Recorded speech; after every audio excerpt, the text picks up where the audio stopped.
So Bridget Jones is a single girl living in London in her 30s at a time when single women were branded as Miss Havisham. The story really follows the story of Pride and Prejudice. It's true love evident from the start. False love gets in the way. Pride and Prejudice was published over 200 years ago.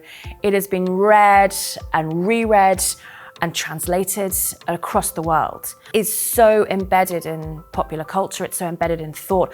And Bridget Jones comes on top of that. It's another layer. If I'd known so many people were going to read Bridget Jones, I wouldn't have dared write it. I couldn't work out for a long time why people were relating to this character. I went on book tour all around the world, and in the end I concluded it's about the gap between how we all feel we're expected to be and how we actually are.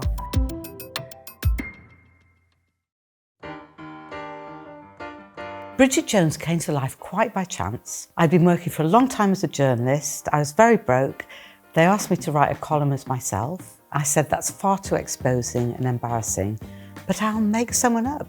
After about 6 weeks, my best friend, who's Jude in the thing, said, "Have you seen this column?" I said, "Yeah, what do you think?" She said, "I think it's funny." And me, being as shallow as a puddle, said, "I write it." And I've been boasting about it ever since. Being a woman is worse than being a farmer. There is so much harvesting and crop spraying to be done, legs to be waxed, underarms shaved, eyebrows plucked, feet pumiced, skin exfoliated and moisturised, spots cleansed, roots dyed, eyelashes tinted, nails filed, cellulite massaged, stomach muscles exercised.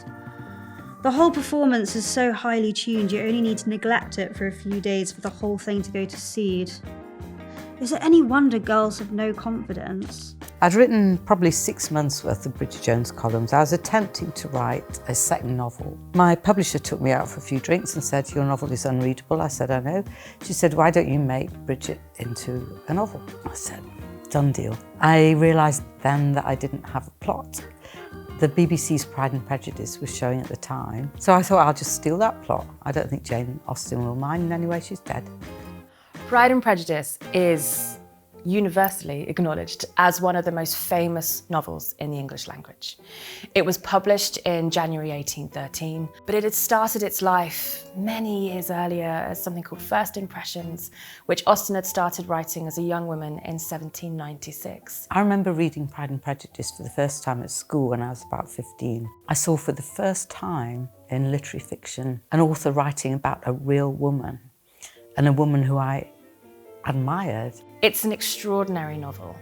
Austen herself described it as being bright and light and sparkling. It is. It takes us deep into the mind and the soul and the emotions of our heroine, Elizabeth Bennet, who is extraordinary. Austen said of her first readers, "If they don't love Elizabeth, I don't know what I should do." Lizzie Bennet is strong, she's funny, she's perceptive, she's decent, she's cheeky, she's hardworking, she won't take any nonsense from men, she sticks up for herself, and she's full of integrity and fun. I thought that's a great heroine, and I also thought Jane Austen was writing about real women. Pride and Prejudice opens with the exciting news that an eligible young bachelor is coming to the local village. He's hired the big house to rent to move in. The man that moves in is Mr. Bingley. And most importantly and most significantly, his very tall, very handsome, very rich, and very socially awkward friend, Mr. Darcy.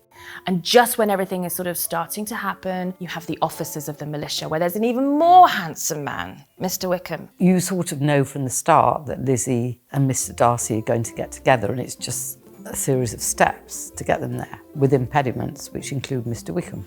So I did the same with Bridget. You want her to be with Mark from the start, but there are impediments, including Daniel Cleaver and the behaviour of her family and various other things. I think Jane Austen was very much a social commentator. You find out so much about the economics of the time, the position of women, the wars, the fluctuating finances of families and the country. People talk about Jane Austen being a romantic novelist, and they sometimes diminish her a bit in that way. And in Pride and Prejudice in particular, you learn about how powerless women were at that time unless they were lucky enough to have a private income or be a rich widow, their only power really was to say no to a man, which is what Lizzie Bennet does when she gets a rather rude proposal from Mr. Darcy. At their heart, they are about finding a safe and secure home. The Bennet sisters, and indeed Mrs. Bennet herself, they are living in a time of huge risk. The house that they live in doesn't really belong to them. It's entailed away, which means that on Mr. Bennet's death, it will go to Mr. Collins because the girls can't inherit. So this intense anxiety of Mrs. Bennet's to get her daughters married is actually about providing them with a secure future. Mr. Darcy soon drew the attention of the room by his fine, tall person, handsome features, noble mien, and the report, which was in general circulation within 5 minutes after his entrance, of his having 10,000 a year. The gentlemen pronounced him to be a fine figure of a man. The ladies declared he was much handsomer than Mr. Bingley, and he was looked at with great admiration for about half the evening, till his manners gave a disgust which turned the tide of his popularity. For he was discovered to be proud, to be above his company, and above being pleased.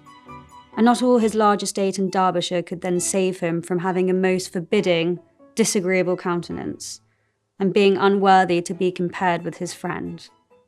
I really vividly remember the first time I read Bridget Jones' Diary. It was so funny, it was so immediate, it was so accurate, and I think it does share those parallels in the way you get straight into Bridget's life, Bridget's mind. She's so open, you get to know her, you really cheerlead for, and her friends actually. I think that's another thing actually that Helen Fielding does fantastically well, is through Bridget's eyes creates incredibly brilliant pen portraits of the friends. So you have this beautifully populated world, and I think that is what's iconic. The fact that you have these brilliant set pieces that transfer so well to screen. She is an incredibly powerful character. I think the reason why so many people related to Bridget is that it was entirely emotionally authentic. Just went to the supermarket and found self unaccountably thinking of Christmas trees, firesides, carols, mince pies, etc. Then I realised why. The air vents by the entrance, which usually pump out baking bread smells, were pumping out baking mince pie smells instead. Cannot believe the cynicism of such behaviour. She's a really good person, she's a kind person, she's clumsy, she forgets things, she gets into difficult situations, but in the end she's vulnerable and human and has a sense of humour, and I think that's the baseline of nice people. There's a really fabulous relationship between Lizzie Bennet and Bridget Jones. They are not the same character, which is fabulous. They shouldn't be the same character. They are living in really different worlds. Lizzie is younger, for a start. She's living in a world where independence for women of any kind just hadn't happened. It's almost unthinkable. The idea of Lizzie Bennet having her own flat and going out and drinking and smoking. I think she would have probably thoroughly enjoyed it, but it's living in a different social world. But yet there is still these similarities in the way that they don't quite see a situation. They are both very bright, they are very aware, they think really deeply about things, but they still, as so many of us do, they misread some things what's going on, and then you have to see the follow when they wake up. I think Lizzie Bennet is a bit more together than Bridget. I think Bridget is quite clumsy and forgetful, and obviously Lizzie Bennet doesn't drink Chardonnay or eat Haagen-Dazs, though apparently Jane Austen liked a glass of orange wine. But I think they've got more similarities than differences. Bridget is very prepared to stick it to Daniel Cleaver when he patronises her at work. And Lizzie sticks it to Mark Darcy. No, Mr. Darcy. Same thing, Colin Firth. Being set up with a man against your will is one level of humiliation, but being literally dragged into it by Una Alconbury whilst caring for an acidic hangover, watched by an entire room full of friends of your parents, is on another plane altogether. The rich, divorced by cruel wife Mark, quite tall, was standing with his back to the room, scrutinising the contents of the Alconburys' bookshelves, mainly leather-bound series of books about the Third Reich, which Geoffrey sends off for from Reader's Digest. It struck me as pretty ridiculous to be called Mr. Darcy and to stand on your own looking snooty at a party. It's like being called Heathcliff and insisting on spending the entire evening in the garden, shouting "Cathy" and banging your head against a tree.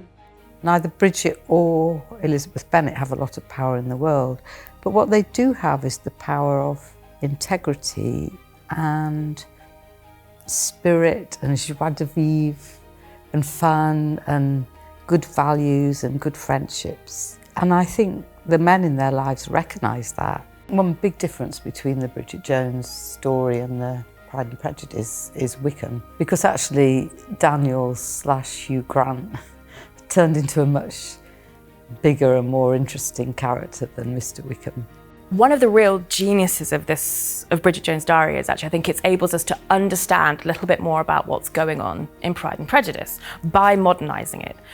So often when we look back at the actions of characters like Wickham in the novel, because when we see them throughout, they're handsome men, they're dressed in costumes, and because it's in the past, we can almost distance themselves from quite how dangerous and manipulative their behaviour is. And this is one of the reasons why I think Daniel Cleaver is so fantastic a character, because it's there. You can see what's happening in a way that through the language of a sort of historical romance novel, it might be more clouded. And I think that's one of the great developments of that plot line in Bridget Jones, is as a reader, you start to go, oh no, oh Bridget, no, stop, this isn't going very well. You can see it and she can't. And I think that's really, really fabulous, the way she does that. And then also the way that Mark Darcy sort of comes in and out. And I think, again, it helps with our understanding of what's actually going back to the original source, to the source novel. Darcy's there and he comes in and out, but the central development is Elizabeth's. And that's what we also see in Bridget Jones. They come in that minute at the end, but it's Bridget's journey as it is Elizabeth's. I think Mr. Darcy/Mark Darcy with Elizabeth and Bridget, I always thought they were a bit like Captain Von Trapp and Maria. So it's the buttoned up man who needs the woman who's this kind of life force of fun and energy to release him. But she also needs him to steady her and comfort her and support her. So it's the same dynamic, in a way. So you could say I stole from that as well. I've taken a few lessons from Bridget. The first is, if you're having a dinner party, always plan in advance, or just buy in from Marks and Spencer's and put it in the microwave. But also, I think it is to be less harsh on yourself. There's that beautiful bit in the novel where she finally loses weight and she's so proud of herself and her friends go, you look awful. And it's that sense of actually, so many of those diversions and her anxieties, which we all face, it's such a challenge to overcome. Everyone else can see it. Everyone can see that she's got this bubble, she's got this giggle, she's got this fabulousness about her. And she spends a lot of that part of that novel wanting to be something slightly different. It is really remarkable how much Bridget Jones continues to resonate with women after 30 years. But then so many of the things that she is dealing with, so many of the societal pressures, just hasn't changed. 30 years on from Bridget Jones, 200 years on from Pride and Prejudice, we still live in a world where women face inequality. The pressure to succeed without looking like you're really trying, to be always on form. A lot of what's in it was real emotional honesty from me and continues to be. The best Bridget things that happen that I use are always about getting above yourself. The blue soup actually happened to me. I got carried away. I thought I was going to make a Michelin star meal. I was making vichyssoise. It required string to tie vegetables together to make a bouillon. And the only string I had was blue, and I thought, oh, God, I'd be fine. And my cream in doo-doo-doo, all the friends came around, and it came out blue soup.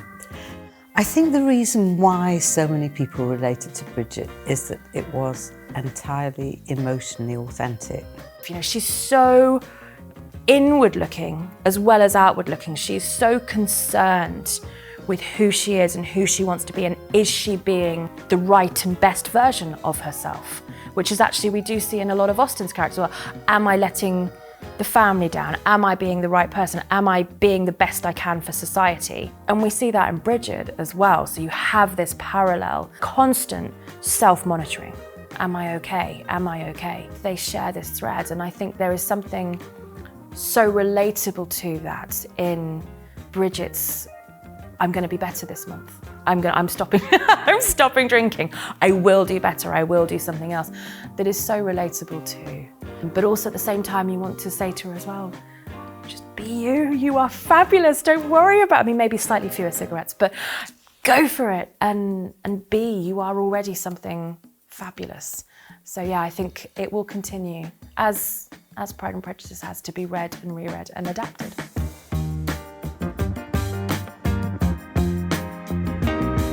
Is there anything anyone's never asked you about Bridget Jones? No. At this point, are there any sort of Bridget-like things that you've done in your life? No comment.